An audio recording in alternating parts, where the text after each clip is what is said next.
राज्यस्तरीय संगठन महिला श्रमजीवी मंच ओडिशा तरफ अंतर्जातीय महिला दिवस पालित। आत्मशक्ति ट्रस्ट आनुकूल्य में महिला श्रमजीवी मंच ओडिशा पक्षर ओडिशार विभिन्न जिले में गतकाली अंतर्जातीय महिला दिवस पालित हो जाइछि।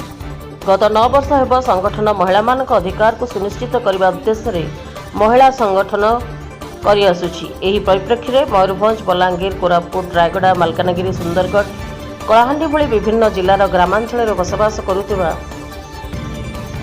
शताधिक महिला माने एही अंतर्जातीय महिला दिवस रे योगदान कर उत्साहित होइथिले। सेथिमध्यरु कलाहांडी जिलार Kokasara block, Junagarh block, Lanjigarh block, Kesinga, नल्ला ब्लॉक गुड़िकरे नागरिक विकास संगठन तरफ अंतर्जातीय महिला दिवस पालित हो जाइछि। कोकोसरा ब्लॉक रो सान पोड़ागुड़ा और खुंटिया ग्राम पंचायत स्तरीय अंतर्जातीय महिला दिवस पालन करा जायतिला।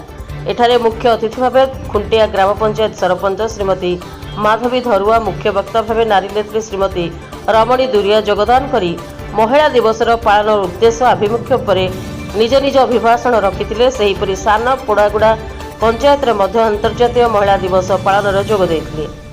महिला माने राजनैतिक, आर्थिक, सामाजिक और महिला अधिकार विशेषकर महिला मानक पई सशक्तिकरण उपरे संगठनर कार्यकलाप और सचेतनता विषय शुणी समस्त मन में खुशीर लहरी देखा मिलता। यह अवसर में महिला मानक मध्य विभिन्न पारंपरिक खेल प्रतियोगिता आयोजन करा जाय विजेता मानक पुरस्कृत करा जायतिला। एही समस्त कार्यक्रम को नागरिक विकास संगठनर कर्मकर्ता उपेन्द्र सुनानी, उर्मी लीडर प्रेमशिला पाणिग्राही, बीणापाणी सुनानी, जनसाथी मुक्ता ठाकुर, त्रिनाथ बेसरा परिचालना करथिले। कार्यक्रम परिचालन में सहयोग प्रदान करथिले। पश्चिम ओडिशारू त्रिनाथ बेसरांक रिपोर्ट, रिपब्लिक ओडिशा, साधारण लोकों स्वर।